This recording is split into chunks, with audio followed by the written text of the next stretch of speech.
हर्क सानपानको कामहरू हेरियो, राम्रो लाग्यो। काम त धेरै पो गरेर रहेछन् सर, समयको काम गरेर रहेछन् क्या है धरानलाई। अब भन्दाखेरि मान्छेले पत्याउँदैन, हेर्नुहोस् एक्जाजुरेट गर्यो भन्ने लाग्ला। हजुर। तर बगरहरू जुन छ नि सर, त्यो बर्खे भेलले कटान गरेका बगरहरूलाई त उनले स्वर्ग पो बनाउँदो रहेछन् क्या। एउटा बगरमा बेसार कारखाना, अर्को बगरमा साबुन कारखाना, अर्को बगरमा बहुभाषिक पार्क, अर्को बगरमा यता खानेपानीको ट्याङ्की, अर्को बगरमा यता श्रम संस्कृति पार्क, यता ज्येष्ठ नागरिक पार्क, अर्को रक गार्डन, फलफुलहरू लगाएको तर चोर्दैछन्। राम्रो राम्रो बिरुवा चोर्दैछन्, एभोकाडोको चोर्दैछन्, आँपको चोर्दैछन् होइन, अनि अमलाको र त्यो अम्बाको मात्रै बाँकी राखेका छन्। खानेपानीको पाइप त काट्ने जनता छन् त्यहाँ होइन, कति खानेपानी ल्याएको ठाउँ पनि गयो सर, मुहान 42 किलोमिटर पर। हजुर। त्यो मुहानमा पनि गयौँ सर होइन, त्यस्तो ठाउँबाट मेयर भएको भोलिपल्ट गएर होइन उनले त्यहाँबाट पानी ल्याउँछु भनेर पाइप तान्न सुरु गरेर क्या।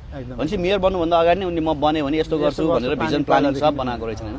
साँच्चै देशलाई माया गर्ने, माटोलाई माया गर्ने र जनतालाई, आफ्नो क्षेत्रको जनतालाई उनले न्याय दिएका रहेछन् भन्ने चाहिँ मैले चाहिँ त्यो महसुस गरेँ। अब अरू महसुस गर्ने काम चाहिँ सुनसरी क्षेत्र नम्बर 1 का जनताले हो। अब सिङ्गो देशले पनि त्यसले महसुस गर्न सक्नु पर्यो। अब यहाँ हर्कै भन्छन्, हर्कै हलदार भन्छन्, के इज टेम्पल हर्कै इज मेन्टल भनेर लेखेका छन् होइन। ती मान्छेहरूले आफ्नै भविष्यमाथि धिक्कार गरिरहेका छन्, आफ्नै भविष्यको ट्रोल बनाइरहेछन् कि। यस्तो हो क्या सर, म यहाँ अलिकति कन्ट्राडिक्सन राखेँ ल।